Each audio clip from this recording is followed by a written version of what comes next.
Hello boys and girls, and welcome to story time. Today's story is The Huge Bag of Worries, and today's story is written by Virginia Ironside. Now, I thought this was a good book to read, especially with us celebrating Mental Health Week this week. The Huge Bag of Worries talks about a little girl called Jenny.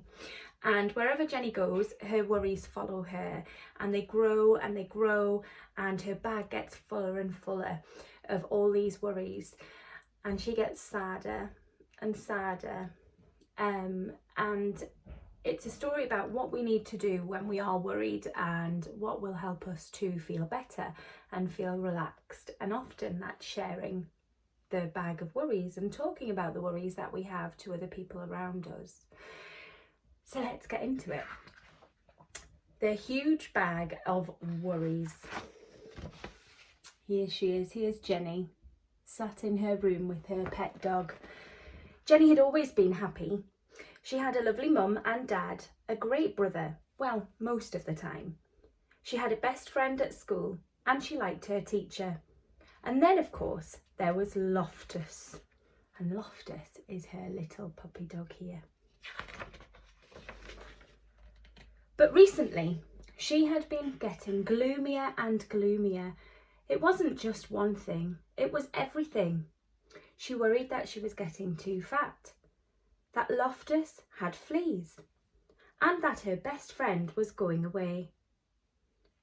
She worried that she was getting bad marks at school, and she thought she heard someone whispering about her in the playground. She worried when her mum and dad had an argument. She even worried about wars and bombs, until one day she woke up to find a huge bag of worries at the bottom of her bed.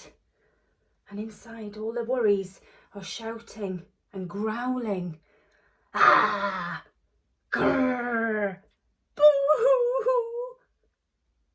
The bag followed her everywhere. To school, to swimming, to the toilet, and it stuck by her even when she was watching TV. She tried ignoring it, but it didn't work. She tried throwing it away, but it always came back. She tried to lock it out, but when she got back to her bedroom, there it was waiting for her. It was like a horrible shadow. She couldn't get rid of it. What could she do?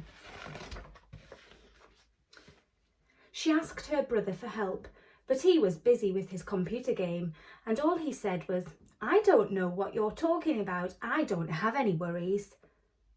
And after that, she didn't feel like asking anyone else.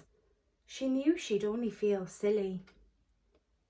Mum would probably say, "You've got no worries that I can see. You're a lucky girl.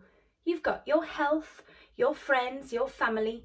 What more do you need or want?" So she decided not to tell Mum. Look at Jenny's face. She looks really sad, doesn't she? All those things in her head. Dad might know what to do, she thought. But then she thought again. No, Dad had enough worries of his own.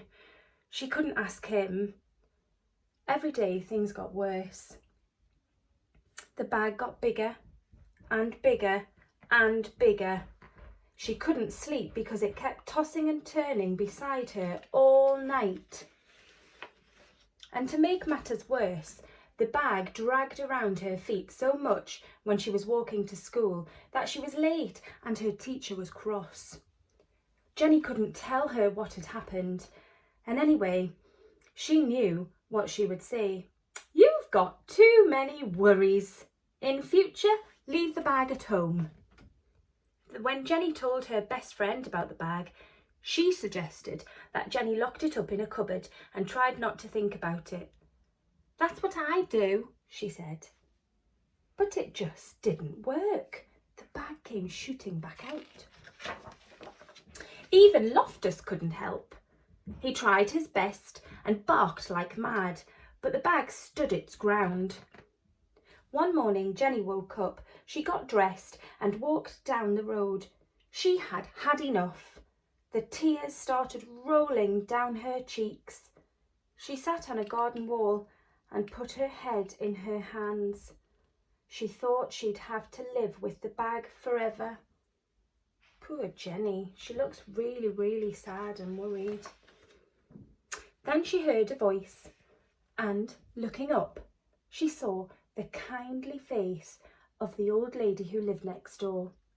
"Goodness," said the old lady, "what on earth is in that huge bag of worries?" Through her tears, Jenny explained how it had followed her for weeks and got bigger and bigger and just wouldn't go away. "Now, let's just open it up and see what's inside," said the old lady. But Jenny said she couldn't. If she opened the bag, the worries might jump out, and who knew what might happen then? "Nonsense," said the old lady firmly. "There's nothing a worry hates more than being seen. If you have any worries, however small, the secret is to let them out slowly, one by one, and show them to someone else. They'll soon go away." So Jenny opened the bag. The old lady sorted the worries into groups. Jenny was astonished to see how small they looked when they were out in the open. Half the worries disappeared because lots of worries just hate the light of day.